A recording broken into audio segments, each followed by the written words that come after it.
കുംഭസാരം പോലെ എല്ലാം ഞാൻ തുറന്നു പറഞ്ഞു. അതിനുശേഷം എന്റെ മനസ്സൊന്ന് തണുത്തത്. പക്ഷെ ഇത്രയും ഞെട്ടിക്കുന്ന ഒരു സംഭവം അറിഞ്ഞിട്ട് സിദ്ധു പ്രതികരിക്കുന്നേ ഇല്ലല്ലോ. അതാണ് എന്റെയും ടെൻഷൻ. അവൻ അറിഞ്ഞ ഭാവം പോലും നടിക്കുന്നില്ല. അതെന്തുകൊണ്ടാണെന്ന് ഇനി അവനോട് ചോദിക്കാനും പറ്റില്ല. ഒരുപക്ഷെ കരഞ്ഞുകൊണ്ട് ഏറ്റുപറച്ചിൽ നടത്തിയ പപ്പയോട് സിദ്ധു ക്ഷമിച്ചതായിരിക്കും.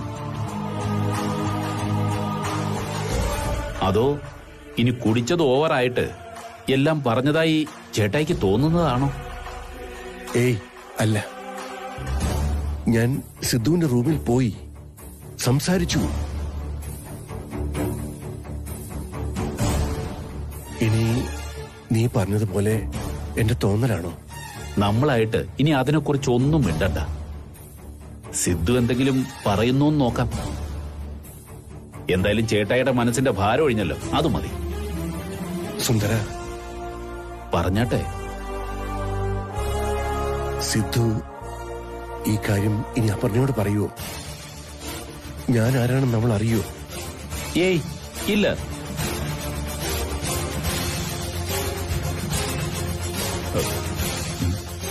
ഇനി ഒരുപക്ഷെ അവൻ പറയുവോ ചേട്ടായി?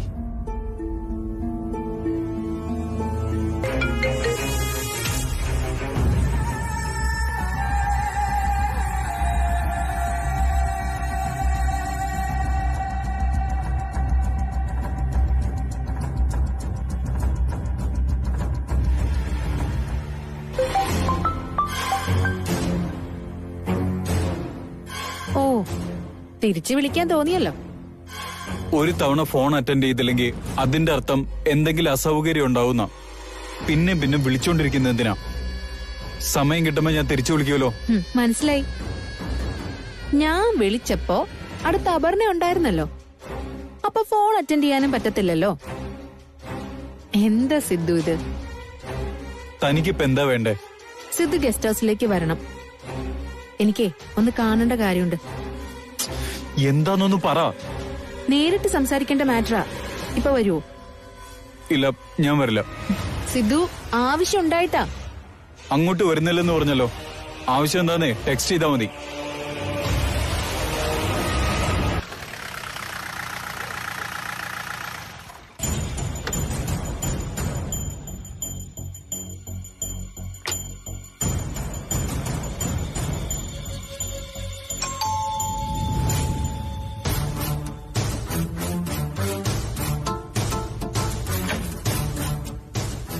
സാറായിരുന്നു. ആ, തനുവോടെ കേടപ്പാ. മോളെ, ദേ സാറ് വന്നു.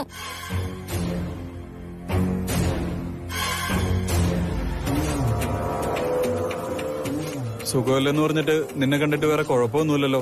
പിന്നെ എന്തിനാ എന്നെ വെറുതെ വിളിച്ചു വരുത്തി? ഒന്ന് കണ്ടപ്പോഴേക്കും സിദ്ധു അങ്ങ് തീരുമാനിച്ചോ എനിക്ക് അസുഖമൊന്നുമില്ലാന്ന്? മെഡിസിൻ കൊണ്ടുവന്നിട്ടുണ്ട്.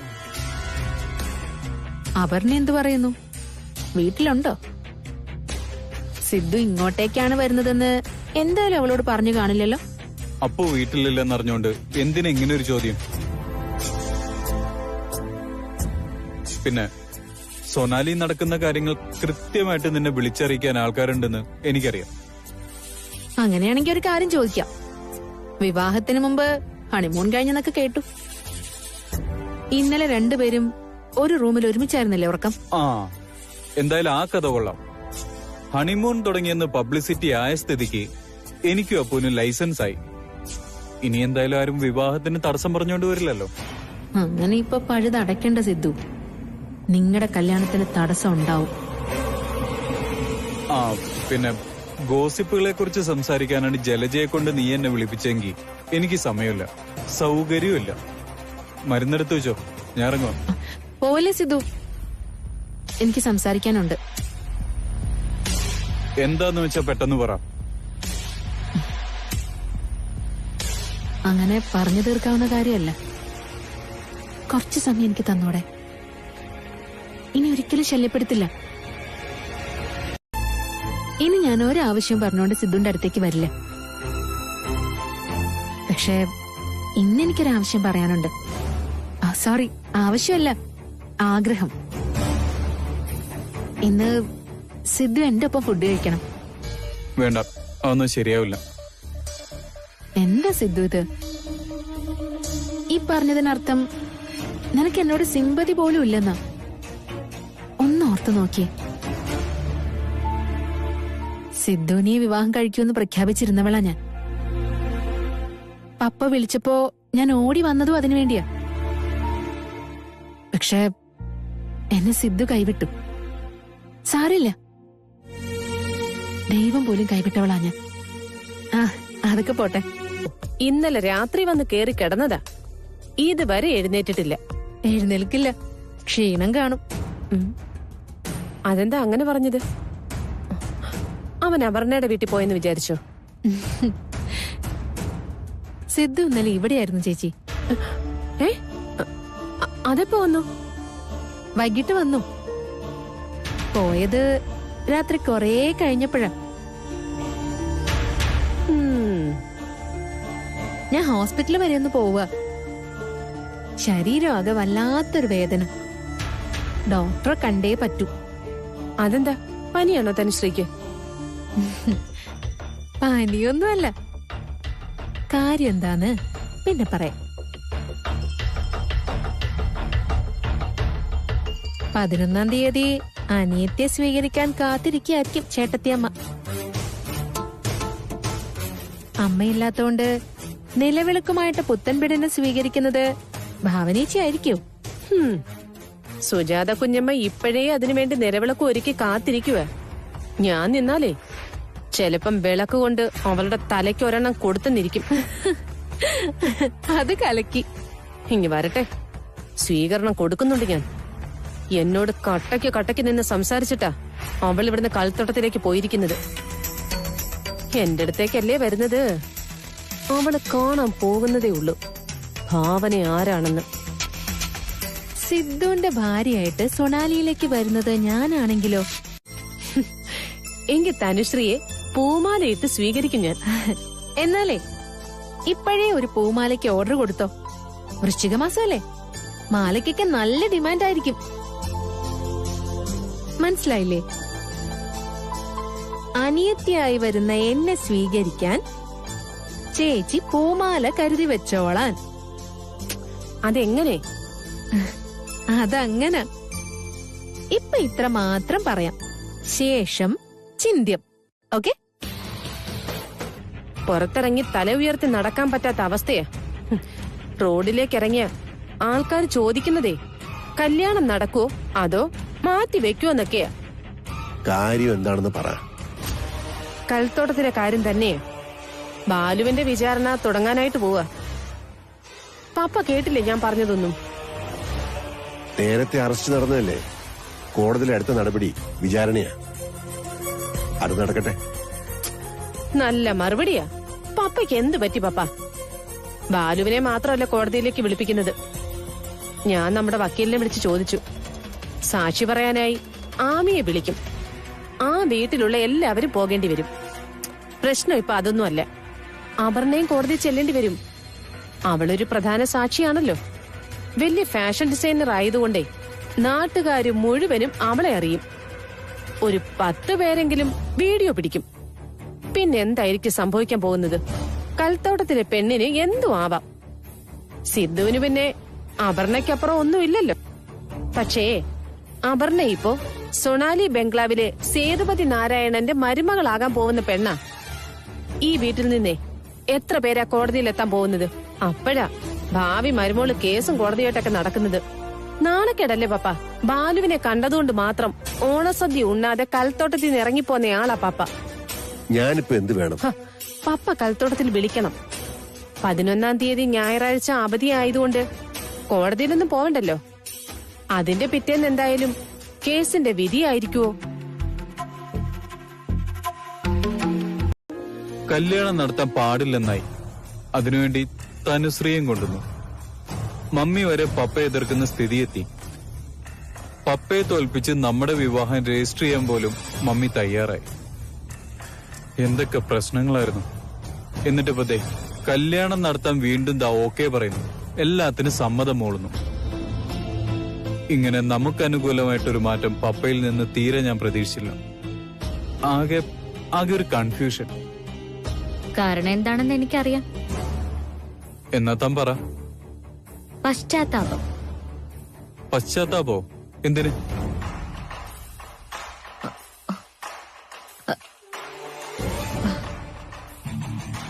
അല്ല, അപ്പോ തെറ്റ് ചെയ്തോർക്കല്ലേ പശ്ചാത്താപം വേണ്ടത്? പപ്പ അതിന് എന്ത് തെറ്റാ ചെയ്തേ? തനിക്ക് അതേപ്പറ്റി എന്താ അറിയാം? അത് പപ്പ സിദ്ധുവേട്ടനത് അറിയണ്ട. എടോ പറ. എന്നെ കുറെ അധിക്ഷേപിച്ചതല്ലേ പപ്പ? കൽത്തോട്ടത്തിൽ വന്നിട്ട്, ഓഫീസിൽ വെച്ച്, സൊണാലി ബംഗ്ലാവിൽ വെച്ച്, എത്രയോ തവണ എവിടെ വെച്ചല്ല എന്നെ നാണം കെടുത്തി, ശപിച്ചു. അതും പോരാഞ്ഞിട്ട് സിദ്ധുവേട്ടനെ MD സ്ഥാനത്തുനിന്ന് മാറ്റി നിർത്തി. എന്റെ സീറ്റില് പൂജയെ പിടിച്ചിരുത്തി. എല്ലാം ശിവേട്ടന്റെയും ഭാവനേച്ചിയുടെ ഏഷ്യന് കേട്ടായിരിക്കും എന്നൊക്കെ എനിക്കറിയാം. പക്ഷെ കാരണം എന്തായാലും അപമാനിക്കപ്പെട്ടത് നമ്മളാ.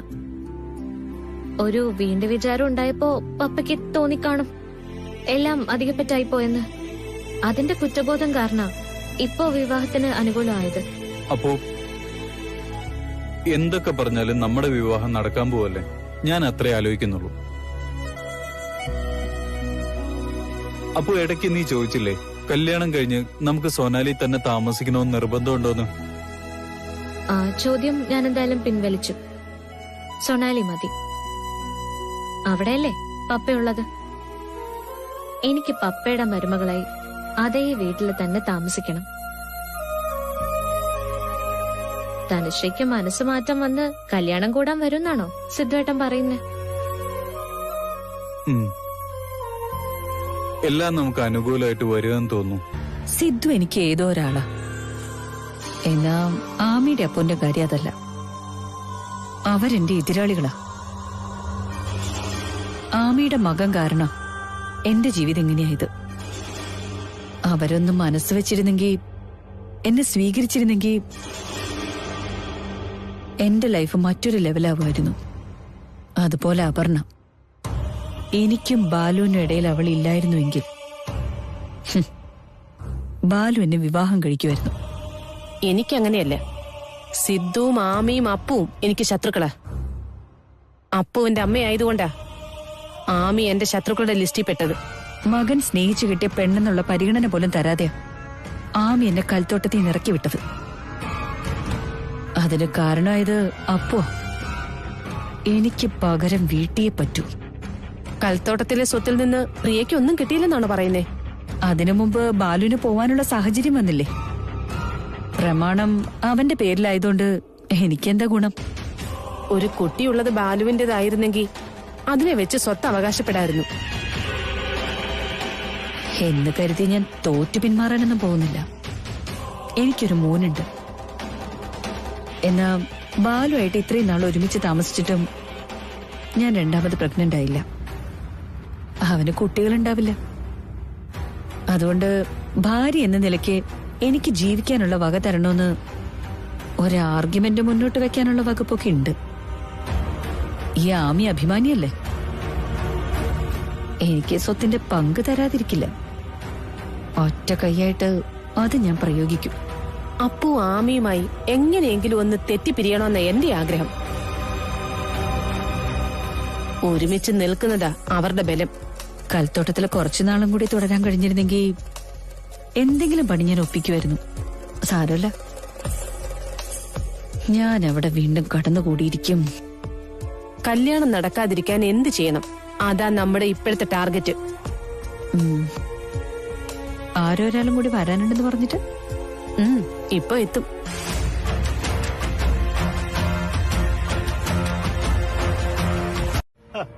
നമ്മള് കുറച്ചുപേരെ ഉള്ളെങ്കിലും കല്യാണ സദ്യയൊക്കെ വേണമല്ലോ. അതിന്റെ കാര്യമൊക്കെ എങ്ങനെ? കാറ്ററിംഗുകാരെ ഏൽപ്പിച്ചു.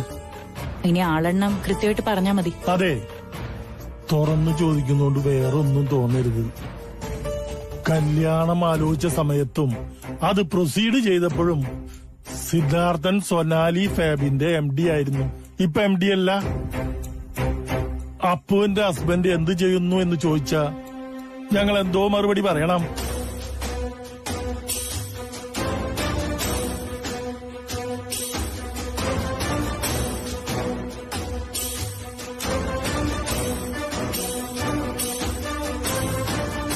സൊനാലിയിലെ എക്സ് MD ആണെന്ന് പറഞ്ഞാൽ മതിയോ?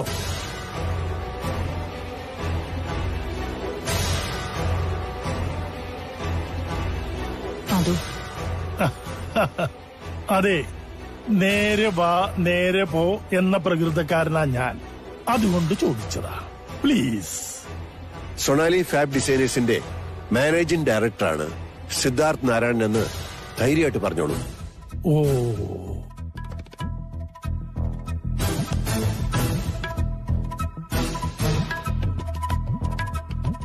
സിദ്ധുവിനെ ഞാൻ അവിടുന്ന് ടെർമിനേറ്റ് ചെയ്തിട്ടില്ല. താൽക്കാലികമായി ഉത്തരവാദിത്തങ്ങള് ശിവയെ ഏൽപ്പിച്ചിട്ടേ ഉള്ളൂ. വിവാഹം കഴിഞ്ഞാൽ ഉടൻ സിദ്ധു സൊണാലി പോയി തുടങ്ങും.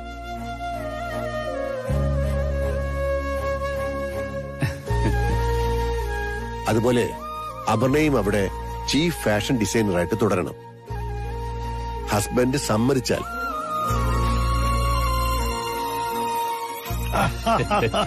അത് കലക്കി. സമ്മതിക്കോടെ ഹസ്ബൻഡേ? എനിക്കൊന്ന് ആലോചിക്കേണ്ടി വരും. മോൾ എന്ത് പറയുന്നടി? MD നിർബന്ധിച്ചാ ഞാൻ ചിലപ്പോ ജോലിക്ക് പോയിന്നിരിക്കും. അങ്ങനായോ? സിദ്ധുവായിട്ട് നിർബന്ധിച്ചില്ലെങ്കിലോ? ഞാൻ നിർബന്ധിപ്പിക്കും. ഇനി സിദ്ധു ജോലിക്കൊന്നും പോയില്ലെങ്കിലും അപർണയ്ക്ക് എന്റെ വീട്ടില് ഒന്നിനും ഒരു കുറവും വരില്ല. ഞാൻ നോക്കും അവളെ. അതെന്റെ ഉത്തരവാദിത്തം മാത്രമല്ല, കടമയും കടപ്പാടുമാണ്.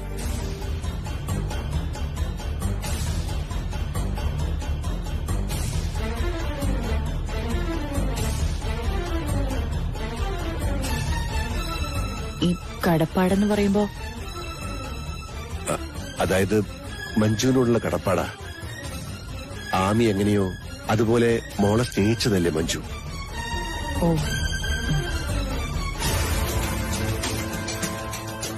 ഈ വരന്റെ കാര്യം ക്ലിയറായ സ്ഥിതിക്ക് ഇനി വധുവിന്റെ കാര്യത്തിലേക്ക് കടക്കാം. സാധാരണഗതിയിൽ ഇത്തരം ചർച്ചകളിൽ ഒരു വളരെ പ്രധാനമായിട്ടൊരു ചർച്ചയുണ്ട്. നിങ്ങളുടെ കുട്ടിക്ക് നിങ്ങൾ എന്തു കൊടുക്കുമെന്ന് ചെറുക്കന്റെ കാരണവരുടെ വക ഒരു ചോദ്യം. ആ ചോദ്യം ഞങ്ങൾ ചോദിക്കുന്നില്ല. അതുകൊണ്ട് അതിനുള്ള ഉത്തരവും വേണ്ട. എനിക്കൊരു കാര്യം പറയാനുണ്ട്. ഇതൊരു അപേക്ഷയാണെന്ന് കൂട്ടിക്കോളൂ. മമ്മി ഉണ്ടായിരുന്നെങ്കിൽ ഞാനിത് പറയില്ലായിരുന്നു. Wedding dress. നമ്മുടെ കല്യാണത്തിന് മണ്ഡപത്തിലേക്ക് എത്തും പണിയാനായിട്ട് അപ്പുവിന് ഞാനും എനിക്ക് താനും ഡ്രസ് ഡിസൈൻ ചെയ്യുമെന്ന് പറഞ്ഞിട്ടില്ലേ? അതെ, അതങ്ങനെയാണല്ലോ. ആ, എന്നാ പറ, എനിക്കായിട്ട് താൻ എന്ത് ഡ്രസ്സാണ് കരുതി വെച്ചിരിക്കുന്നേന്ന്? എനിക്ക് വേണ്ടി സിദ്ധേട്ടൻ എന്താ മനസ്സിൽ കണ്ടിരിക്കുന്നത്? ലേഡീസ് ഫസ്റ്റ് എന്നല്ലേ? ആദ്യം താൻ പറ, അത് കഴിഞ്ഞ് ഞാൻ പറയാം. അത് വേണ്ട. പറയടോ. ഞാനേ ആണുങ്ങൾക്ക് റെസ്പെക്ട് കൊടുക്കുന്ന പാരമ്പര്യവാദിയായ തനി മലയാളി പെണ്ണ. അതുകൊണ്ടേ സിദ്ധുവേട്ടൻ തന്നെ ആദ്യം പറഞ്ഞാ മതി. പ്ലീസ് പറയടോ, പറ പ്ലീസ്. എന്റെ അപ്പുവല്ലേ, പറ. ഞാനല്ലേ ചോദിക്കുന്നത്, പ്ലീസ്. മാഷേ, സസ്പെൻസ് സസ്പെൻസ്. അതങ്ങനെ രഹസ്യമായിട്ട് തന്നെ നിക്കട്ടെ. സമയാവുമ്പോ അറിഞ്ഞാ മതി. പക്ഷേ അതെ, എനിക്ക് ബ്ലൗസിന്റെ അളവെടുക്കണം. അല്ല, നിനക്കുള്ള ബ്ലൗസിന്റെ അളവ് എടുക്കണം. അയ്യോ, അതിന് എനിക്കിപ്പോ പാകത്തിനുള്ള ബ്ലൗസ് ഒന്നും ഇല്ലല്ലോ. അല്ല, അത് സാരമില്ല. നാളത്തെ യാത്ര കഴിഞ്ഞ് വന്നിട്ട് നമ്മുടെ കുടുംബക്ഷേത്രത്തിലും പിള്ളേരെ പറഞ്ഞയക്കണം. ചെന്ന് തൊഴുത് ഗുരുകാരണവന്മാരുടെ അനുഗ്രഹം വാങ്ങിച്ചിട്ട് വരട്ടെ. കൽത്തോട്ടത്തിൽ വെച്ച് സമ്മതിച്ചെങ്കിലും സിദ്ധു മുരളീകൃഷ്ണന്റെ തറവാട്ടിലേക്ക് പോകുന്നതോർത്ത് എനിക്കെന്തോ ഒരു വല്ലായിക തോന്നുന്നു. മുരളിയുടെയും ഭാര്യയുടെയും അസ്ഥിത്തറയില് അവൻ ചെന്ന് തൊഴുവാന്ന് പറയുമ്പോ ഒന്നുമില്ല. ചേട്ടായി വെറുതെ അതും ഇതും ആലോചിച്ച് പ്രഷർ കൂട്ടാതിരിക്കേ. ഈ ആത്മാവൊക്കെ ഉണ്ടോ ഇല്ലയെന്ന് നമുക്കറിയത്തില്ലല്ലോ. അഥവാ ഉണ്ടെന്നിരിക്കട്ടെ, അവര് ഭൂമിയിലെ കാര്യങ്ങളെല്ലാം അറിയുന്നിരിക്കട്ടെ. മുരളിയുടെ മകള് സ്നേഹിക്കുന്ന പയ്യനാ നമ്മുടെ സിദ്ധു. അവനവളെ പൊന്നുപോലെ നോക്കും. കൊച്ച് സന്തോഷമായിട്ട് ജീവിക്കും. ആ അച്ഛന്റെ ആത്മാവിന് അതല്ലേ വേണ്ടത്? പോരാത്തതിന് സിദ്ധുമോൻ ഒരു തെറ്റും ചെയ്തിട്ടില്ല, നിരപരാധിയാ. ഈ ആത്മാവിന് അതൊക്കെ മനസ്സിലാവും. മഴ എങ്ങാനും പെയ്താലേ മോനെ, കാർ എടുത്തു പോ. എങ്കിൽ കുഞ്ഞ പറഞ്ഞ പോലെ തന്നെ പോയിട്ട് വരാട്ടോ.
ദൈവമേ, എല്ലാം നന്നായി വരുത്തണേ.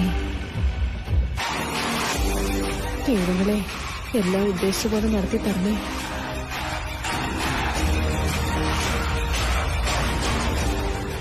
ആമി, സിദ്ധുവേട്ടൻ വിളിച്ചിരുന്നു, സൊണാലിന്ന് ഇറങ്ങിയെന്ന്. മോളെ, ഇടയ്ക്ക് കഴിക്കാൻ സ്നാക്സ് എന്തെങ്കിലും തരട്ടെ? ചിപ്സും അരിമുറുക്കും ഒക്കെ ഇരിപ്പുണ്ട്. വേണ്ട ആമി. ഈ ആമിയുടെ ഒരു കാര്യം, തീർത്ഥയാത്രയ്ക്ക് ഉല്ലാസയാത്രയ്ക്കൊന്നും അല്ല അവര് പോകുന്നത്. വഴി കാണുന്ന കടകളിൽ നിന്നെല്ലാം കഴിച്ചല്ലേ അവര് പോകുന്നത്. അതല്ലേ അതിന്റെ ഒരു ത്രില്ല്. പറയുന്നത് കേട്ടിട്ട് ഇവളങ്ങനെ ത്രില്ലടിച്ചു പോയ ലക്ഷണം ഉണ്ടല്ലോ ആമി. വല്ല നോർത്ത് ഇന്ത്യൻകാരനെ കിട്ടിയോ നിനക്ക്? നോർത്ത് ഇന്ത്യനോ? നല്ല ഒന്നാന്തര സായിപ്പിനെയാ ഞാൻ നോക്കുന്നത്. എടി ഭയങ്കര.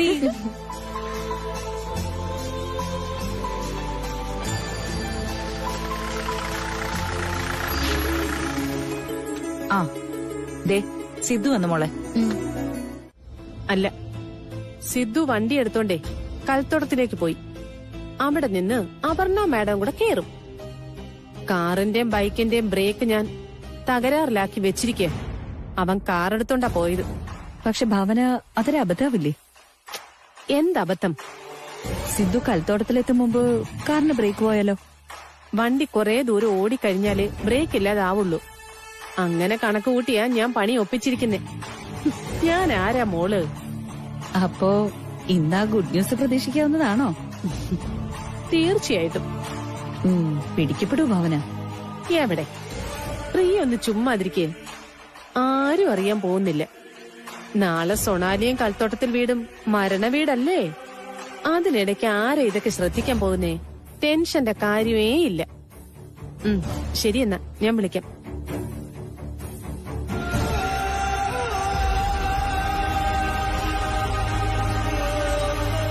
അഥവാ ആർക്കെങ്കിലും സംശയം തോന്നിയാ അകത്താവുന്നത് നീയായിരിക്കും ഭാവന.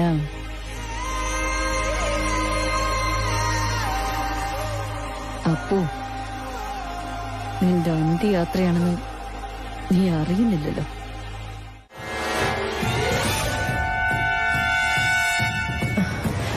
സിദ്ധു പോയിട്ട് വിളിച്ചോ പാപ്പ? ഇല്ല. പിള്ളേർ ഒരു വഴിക്ക് പോയതല്ലേ, പോയിട്ട് വരട്ടെന്നേ. അവർക്ക് പടം പിടുത്തോ മറ്റോ ഉള്ളതുകൊണ്ട് താമസിക്കും. എന്നാലും എവിടത്തെന്നറിയാലോ പാപ്പ. ഇന്ന് നമ്മുടെ ജില്ലയിൽ ഓറഞ്ച് അലർട്ട് പറഞ്ഞിട്ടുണ്ട്. മഴയെങ്ങാനും പെയ്താലോ? മഴ പെയ്താലേ അവര് നനഞ്ഞോളും. ആ ഒരു മൂഡിലല്ലേ സിദ്ധു അപ്പുവും, അല്ലേ ചേട്ടായി? അവർ എൻജോയ് ചെയ്യട്ടെ. എന്തായാലും പപ്പ എന്ന് സിദ്ധുവിനെ വിളിക്ക്. അതിന് കുഴപ്പമൊന്നുമില്ലല്ലോ. വിളിക്ക് പാപ്പ. ശരി ശരി.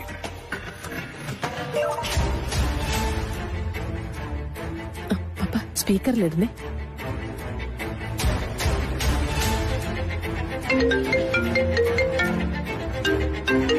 പപ്പ വിളിക്കുന്നുണ്ട്. പപ്പ നിങ്ങൾ എത്തിയോ? ഇല്ല. അവർക്ക് വഴി കൃത്യമായിട്ട് അറിയാലോ, അല്ലെങ്കിൽ മാപ്പ് ഇട്ട് പോ. അതല്ല പ്രശ്നം പപ്പ, ടയറ് പഞ്ചറായി.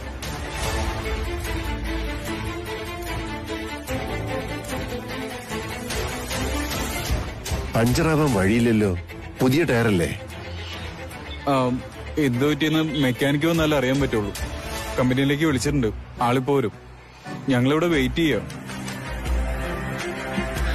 പപ്പ വേറെ അപകടമൊന്നും ഉണ്ടായില്ലല്ലോ എന്ന് ചോദിക്കും പപ്പ. നിങ്ങൾ ഓക്കെ അല്ലേ? ഓ, വേറെ കുഴപ്പമൊന്നുമില്ല.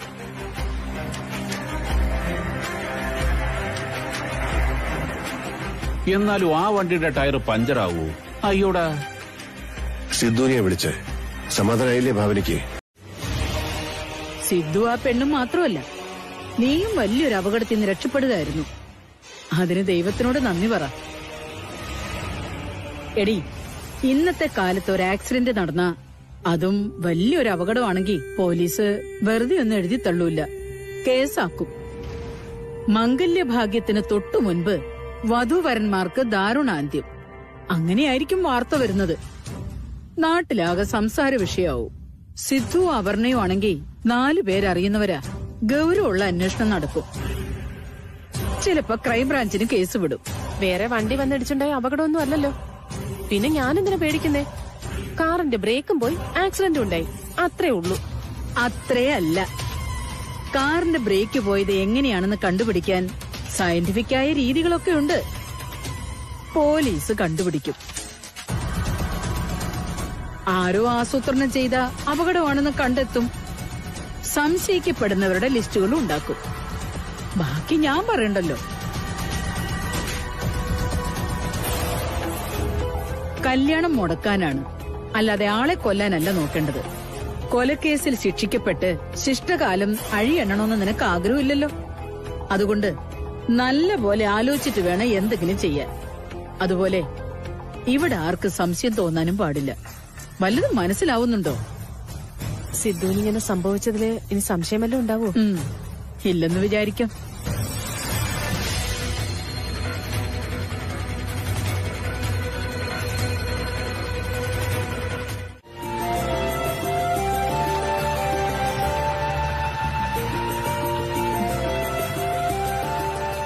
ബാഗ്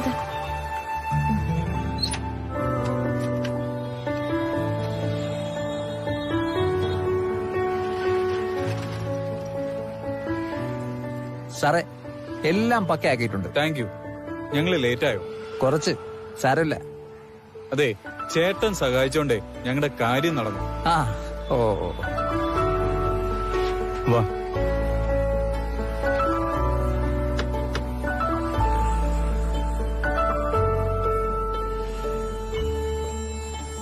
അല്ല ചേട്ടാ, അതെ, ഇതിന്റെ പേയ്മെന്റ് എങ്ങനെ? ബില്ല് ഫോണിൽ വരും. ആണോ? ഓൺലൈൻ പേ ചെയ്താൽ മതി. ഓക്കെ. ടയർ പെട്ടെന്ന് പറഞ്ഞോ? ഏയ് വേണ്ട വേണ്ട.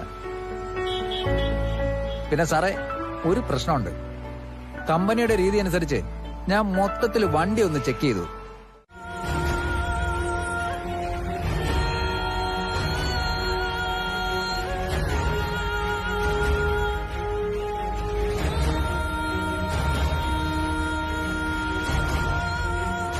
കുതിരപ്പുറത്തൊന്നും പോവണ്ട. കല്യാണമായിട്ട് വല്ലതും പറ്റിപ്പോയാലേ ഒന്നാമതേ സമയം മോശം.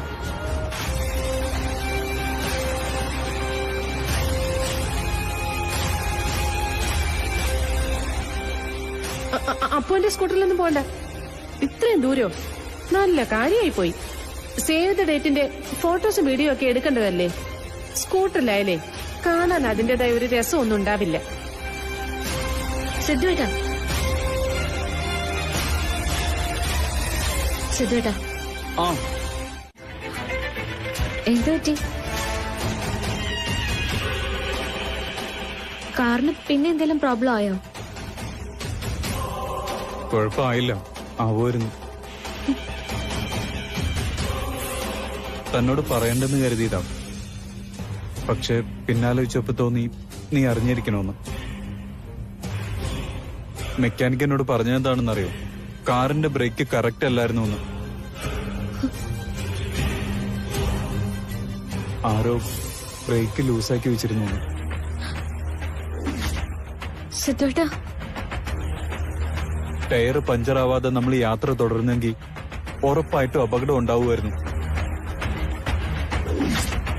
സത്യമാണോ ഈ പറയുന്നത്? ഈ അടുത്ത് സർവീസ് ചെയ്ത വണ്ടിയാ. അപ്പോ ഇത് ചെറിയ കാര്യമല്ല. ആരാണ് എന്റെ പിന്നിലെന്ന് നിനക്ക് ഊഹിക്കാൻ കഴിയുന്നുണ്ടോ? ഇത് ആദ്യത്തെ അറ്റംപ്റ്റ് അല്ല. നമ്മളൊരിക്കൽ നിന്റെ സ്കൂട്ടറിൽ പോയപ്പോ വേറൊരു വണ്ടി വന്നിടിച്ചു. വീട്ടിൽ പൂജ നടത്തിയ ദിവസം തീപിടുത്തം ഉണ്ടായി. ഇപ്പതാ ഇതും. ചേട്ടത്തി അവരുടെ അമ്മയും ഞാൻ ഒരിക്കൽ വാൺ ചെയ്തോ. പിന്നെ വീണ്ടും ഇപ്പോ ശിവേട്ടന്റെ അറിവോടെ ആയിരിക്കോ ഇതൊക്കെ? അല്ലെന്ന് ഉറപ്പിച്ചു പറയാൻ മാത്രം നന്മ ശിവേട്ടനിൽ ഞാൻ പ്രതീക്ഷിക്കുന്നില്ല. ഇതൊക്കെ പോലീസിൽ റിപ്പോർട്ട് ചെയ്യേണ്ട കാര്യമോ? ചെറിയൊരു അപകടം ഉണ്ടാക്കി നമ്മളെ പേടിപ്പിക്കാൻ വേണ്ടി ചെയ്ത കാര്യമല്ല. രണ്ടുപേരും ഒരുമിച്ച് ഇല്ലാതാക്കാൻ വേണ്ടിയിട്ടായിരുന്നു അവരുടെ ടാർഗറ്റ്.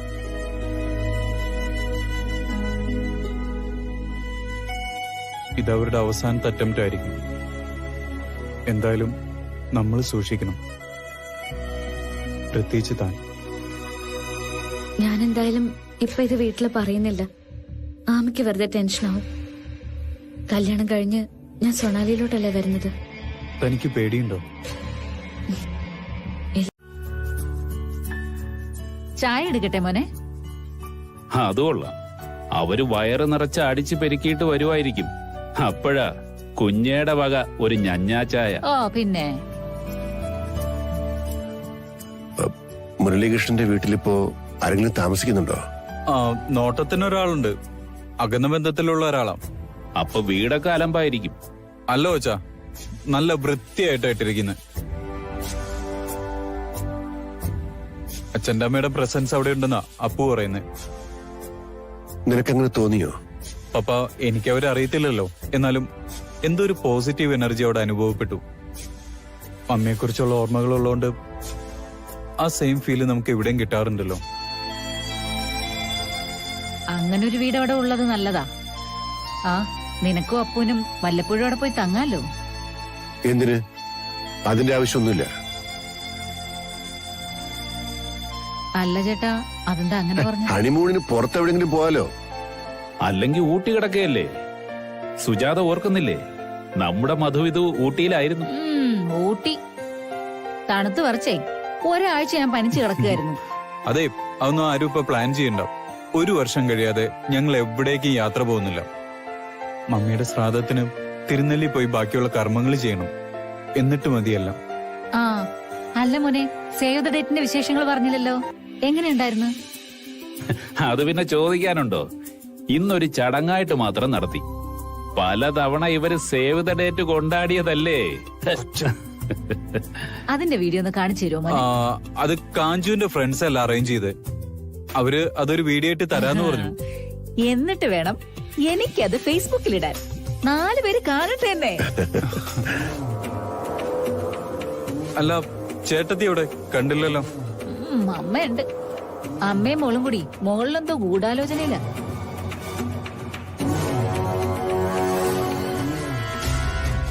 സിദ്ധു വന്ന് യാത്രയുടെ വിശേഷങ്ങളൊക്കെ പറഞ്ഞു കഴിഞ്ഞു കാണും.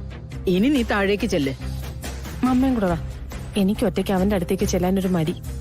ഇതാ കുഴപ്പം. നീ സ്മാർട്ടായിട്ട് നിക്കണം. പരിങ്ങിയാലാ അവന് സംശയം ഉണ്ടാകുക.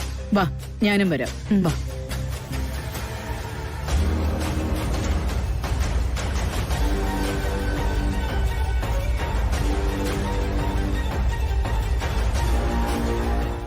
അതെ, എന്റെ മോളോട് എന്തെങ്കിലും വിരോധം ഉണ്ടെങ്കിൽ അതിങ്ങനെയല്ല തീർക്കേണ്ടത്. ഇതാ മമ്മ ഇവന്റെ കുഴപ്പം. ഇവിടുത്തെ സ്ഥിരം പരിപാടിയാ. സൊണാലിയിൽ എന്ത് പ്രോബ്ലം ഉണ്ടെങ്കിലും അതെല്ലാം കൊണ്ടുവന്ന് ഭാമനയുടെ തലയിലോട്ട് കെട്ടിവെക്കും. ഇങ്ങനെ മാനസികമായിട്ട് ഇവളെ പീഡിപ്പിക്കുന്നതിന് നിനക്കെതിരെയാണ് കേസ് കൊടുക്കേണ്ടത്. മനസ്സവാച അറിയാത്ത കാര്യങ്ങൾ ഇതെല്ലാം കേട്ടോ. ഓക്കെ, അപ്പൊ ചേട്ടത്തിക്ക് അറിയാത്ത കാര്യമോ? ഈ മമ്മയാണ് എനിക്കൊന്നും അറിയത്തില്ല.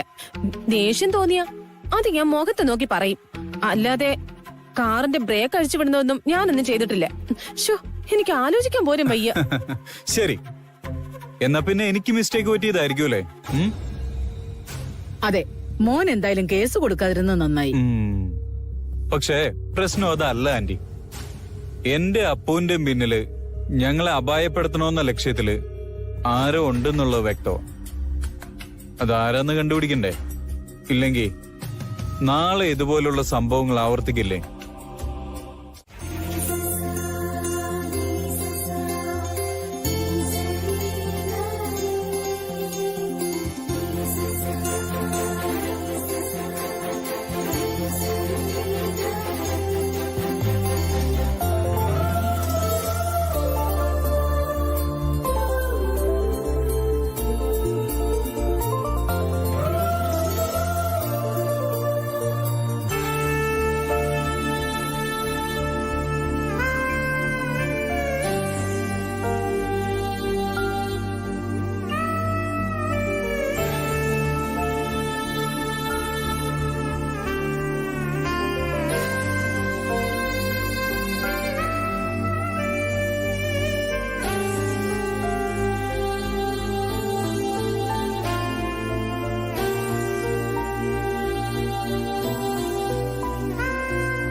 എന്നാ ഇനി സമയം കളയണ്ട, ഹൽദി തുടങ്ങാൻ നമുക്ക്. ഒന്ന് നിക്കേച്ചി, ആമി ഇങ്ങോട്ടൊന്ന് വരട്ടെ, പ്രാർത്ഥിക്കാൻ പോയിരിക്കുക.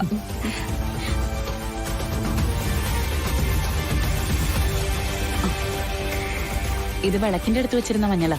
ഹൽദിക്ക് ഇതായിക്കോട്ടെ. ഞാനും ഇതെടുത്ത ആമി. അത് തീർന്നിട്ട് ഇതെടുക്കാൻ ഭാവനെ.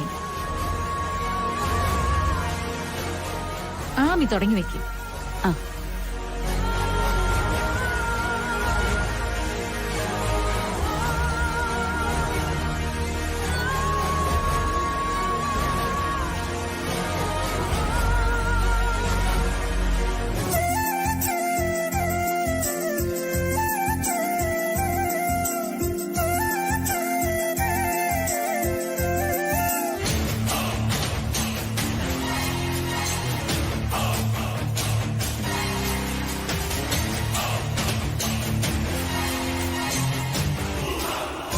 വാ.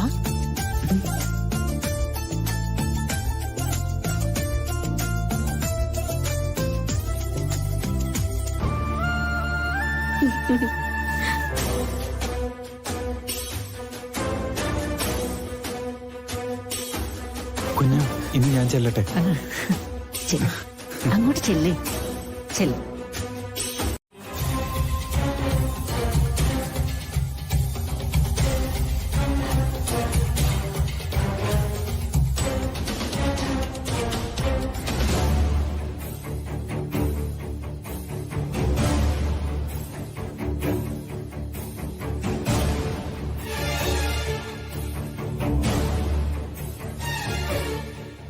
ചേച്ചിയുടെ മനസ്സിൽ ഇപ്പൊ എന്താന്ന് ഞാൻ പറയട്ടെ.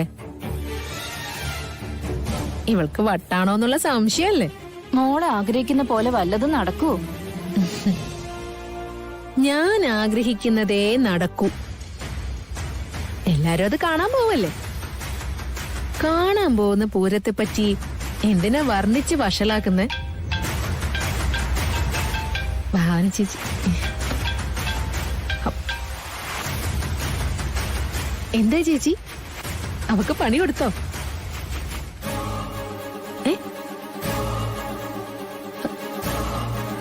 എന്നിട്ട്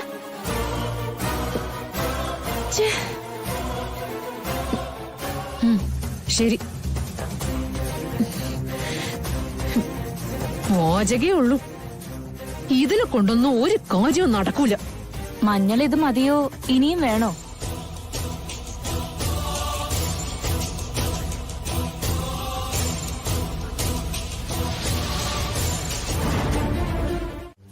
ഒന്നാമത് എനിക്ക് ചൊറിച്ചില് മാറിയിട്ടില്ല. അതിന്റെ കൂടെ മമ്മി എന്നെ കളിയാക്കിയതാണോ? കളിയാക്കിയതൊന്നും അല്ല, കാര്യം പറഞ്ഞതാ. ഇനി കളിയാക്കിയെങ്കിൽ അതിന് എന്നെ കുറ്റം പറയുന്ന എന്തിനാ? ഇത്രയും നാളായിട്ട് നിന്റെ ഏതെങ്കിലും പ്ലാൻ നടന്നിട്ടുണ്ടോ? എന്നാ പിന്നെ മമ്മയ്ക്ക് അങ്ങ് നടത്തിയ പോരായിരുന്നോ? പുളിങ്കൊമ്പാടെന്ന് മനസ്സിലാക്കിയിട്ട് നിന്നെ സൊണാലി ബംഗ്ലാവിൽ മരുമോളായി എത്തിക്കണമെന്നായിരുന്നു എന്റെ ഏറ്റവും വലിയ പ്ലാന്. പുറമേ വലിയ പൊങ്ങച്ചം പറയുന്നല്ലാതെ ഇതുപോലൊരു കുടുംബത്തിൽ വന്നു കയറാൻ നമുക്ക് എന്ത് യോഗ്യതയുള്ളത്? എന്നിട്ട് നിന്നെ ഞാനിവിടെ എത്തിച്ചില്ലേ, അത് ചെറിയ കാര്യമാണോ? എന്നിട്ടോ ഇവിടുന്ന് എന്ത് നേട്ടാ നീ ഇതുവരെ ഉണ്ടാക്കിയിട്ടുള്ളത്? മതി വീശിയത്. ഉള്ളത് പറയുമ്പോ നീ എന്നോട് തുള്ളുന്ന എന്തിനാ? ഇനി വേറെ പരിപാടിക്കൊന്നും പോകാതെ കല്യാണത്തിന് സഹകരിച്ച് നിൽക്കുന്നത് ബുദ്ധിയാണെന്നാ എനിക്ക് തോന്നുന്നത്. എനിക്കൊരു കയ്യബദ്ധം പറ്റി. പക്ഷെ കല്യാണം നടക്കില്ലെന്നാ തനുശ്രീ പറയുന്നത്. എന്താ അവൾ ഉദ്ദേശിക്കുന്നതെന്ന് ഒരു പിടിയുമില്ല. പക്ഷേ വാശിയിലാണ് തനു. ആർക്കടത്തി വാശി?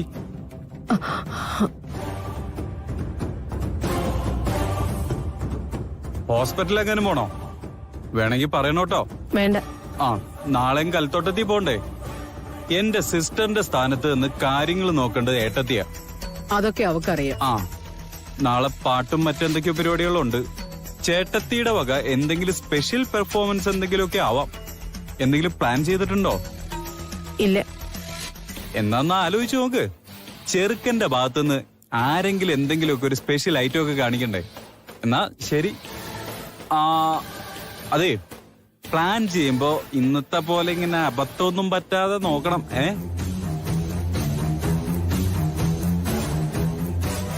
അവനത് അർത്ഥം വെച്ച് പറഞ്ഞതല്ലേ എന്ന് എനിക്കും തോന്നി.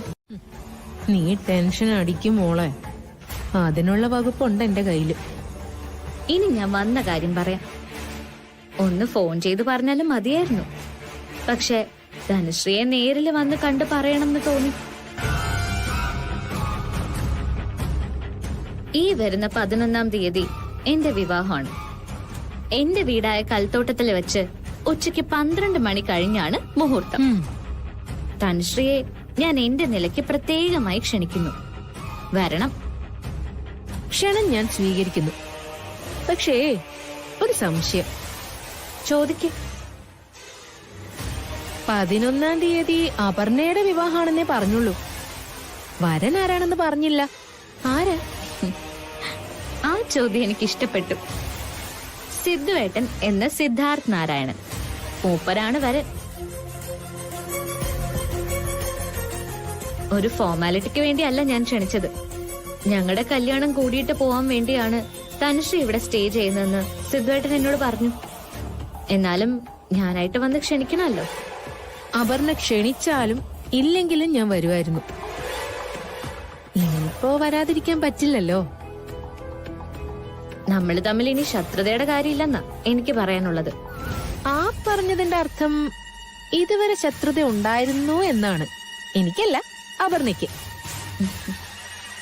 എന്നിട്ടിപ്പോ ഇയാൾ ഉദ്ദേശിച്ച കൊമ്പിൽ പിടി കിട്ടിയപ്പോ സമാധാനത്തിന്റെ വെള്ളരിപ്രാവിനെയും കൊണ്ട് വന്നിരിക്കുന്നു. ശത്രുവിനെ പോലെ വന്ന് ഒളിച്ചു താമസിച്ചത് ആരാണെന്ന് സ്വയം ഒന്ന് ആലോചിച്ചു നോക്ക്. എന്നിൽ നിന്ന് സിദ്ധുവേട്ടനെ അടർത്തി മാറ്റാൻ ശ്രമിച്ചത് ആരാ? ഞങ്ങള് വെറുതെ പ്രേമിച്ച് നടന്നവരൊന്നും അല്ല. വിവാഹ നിശ്ചയം നടത്തി റിംഗ് എക്സ്ചേഞ്ച് കഴിഞ്ഞവരാ. ഒക്കെ ശരിയാണ്. പക്ഷേ ഒരു വലിയ സത്യം നീ മനഃപൂർവ്വം മറക്കുന്നു. സിദ്ധു നിന്റെ വിരലിൽ അണിയിച്ചു തന്നത് എനിക്ക് അർഹതപ്പെട്ട മോതിരോ. നീയത് തട്ടിയെടുക്കുമായിരുന്നു. സിദ്ധുവേട്ടന്റെ ജീവിതത്തിൽ നിന്ന് വർഷങ്ങൾക്ക് മുൻപ് ഇറങ്ങിപ്പോയ ഒരാള് എവിടെയാന്നും അറിയില്ല.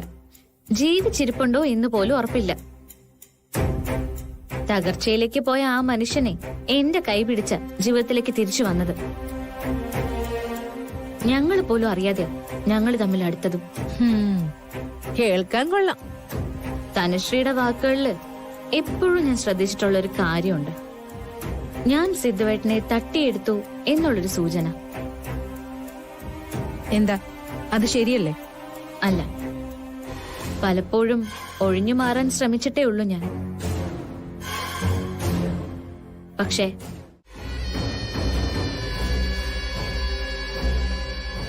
ഇനിയിപ്പോ നമ്മൾ തമ്മിൽ വാദപ്രതിവാദം നടത്തിയിട്ട് എന്തിനാ?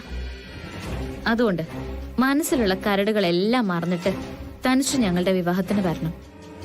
എന്നെ കല്യാണത്തിന് വിളിക്കാൻ നീ തീരുമാനിച്ചതിൽ തന്നെ ഒരു വാശിയുണ്ട്.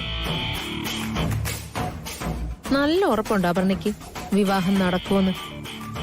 നടക്കാതിരിക്കാൻ എന്താ? അതോ തനുശ്രീ എന്തെങ്കിലും മനസ്സിൽ കണ്ടിട്ടുണ്ടോ? നമ്മൾ എന്ത് മനസ്സിൽ കാണാൻ? എവിടെ നിന്നോ വന്ന് എവിടേക്കോ പോകുന്ന ഒരാള്. അതല്ലേ തനുശ്രീയുടെ റോള്. ഞാൻ വീണ്ടും ക്ഷണിക്കുക, വരുമെന്ന് പ്രതീക്ഷിക്കുന്നു.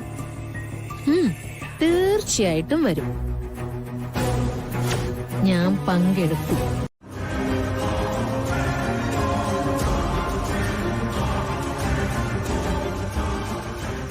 നീ എന്തിനാ ഇന്നിവിടെ വന്നത്? കല്യാണം കാണാൻ ആഗ്രഹമുണ്ട്, അതുകൊണ്ട് ഗസ്റ്റ് ഹൗസിൽ നിൽക്കാൻ അനുവദിക്കണമെന്ന് പറഞ്ഞല്ലേ നീ വീട്ടിൽ നിന്ന് പോയത്? വിവാഹം നാളെയാ. മറന്നിട്ടില്ല. അപർണ എന്നെ ഗസ്റ്റ് ഹൗസിൽ വന്ന് ക്ഷണിച്ചിരുന്നു. എങ്കിലത് ആ കുട്ടിയുടെ മര്യാദ. നാളെ തനുശ്രീക്ക് കല്യാണത്തിന് വരാൻ ഉദ്ദേശമില്ലേ? അതുകൊണ്ടാണോ തലേ ദിവസം ഒന്ന് കണ്ടിട്ട് പോകാമെന്ന് തീരുമാനിച്ചത്? അല്ല, പപ്പ ഈ സമയത്ത് ഇവിടെ ഉണ്ടാവുമെന്ന് എനിക്കറിയാം. ഞാൻ വന്നത് ഒരു കാര്യം മുൻകൂട്ടി പറഞ്ഞിട്ട് അനുഗ്രഹം വാങ്ങാൻ വേണ്ടിയാ. നാളെ നടക്കാൻ പോകുന്നത് അപർണയുടെ അല്ല, എന്റെ വിവാഹം.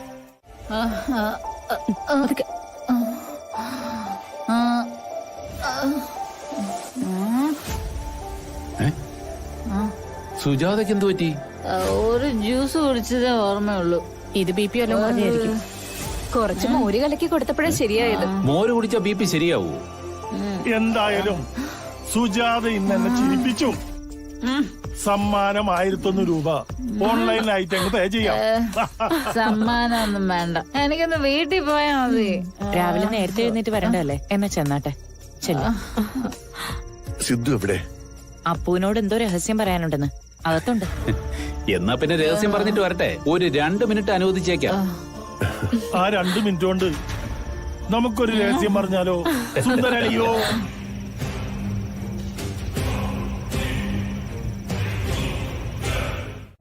ആമി, തർക്കുത്തരം പറയാന്ന് തോന്നരുത്. മുൻപ് എനിക്ക് തോന്നിയിട്ടുള്ള കാര്യ ഇത്രയും ബഹളവും ഒരുക്കമൊക്കെ കാണുമ്പോഴുള്ള ഒരു സംശയമാണ്. ഒരാളുടെ ജീവിതത്തിലെ ഏറ്റവും വലിയ സംഭവം കല്യാണമാണോ? ഒരാളുടെ ഭാവി നിശ്ചയിക്കുന്ന ഒരു കോഴ്സിന് പഠിക്കാൻ പോകുന്നതിനേക്കാളും ഇമ്പോർട്ടൻസ് ഉണ്ടോ അയാളുടെ വിവാഹത്തിന്? ഇപ്പൊ നീ ഇങ്ങനെയൊക്കെ ചോദിക്കും. നാളെ ഒരു കാലത്ത് നീയും എന്നെ പോലെ ഒരു അമ്മയായി കഴിയുമ്പോ മനസ്സിലാവും ആ ചോദ്യത്തിന്റെ അർത്ഥം എന്താണെന്ന്. പഠിക്കാൻ പോകുന്നതാണ് ഏറ്റവും പ്രധാനപ്പെട്ട കാര്യം നീ പറഞ്ഞില്ലേ?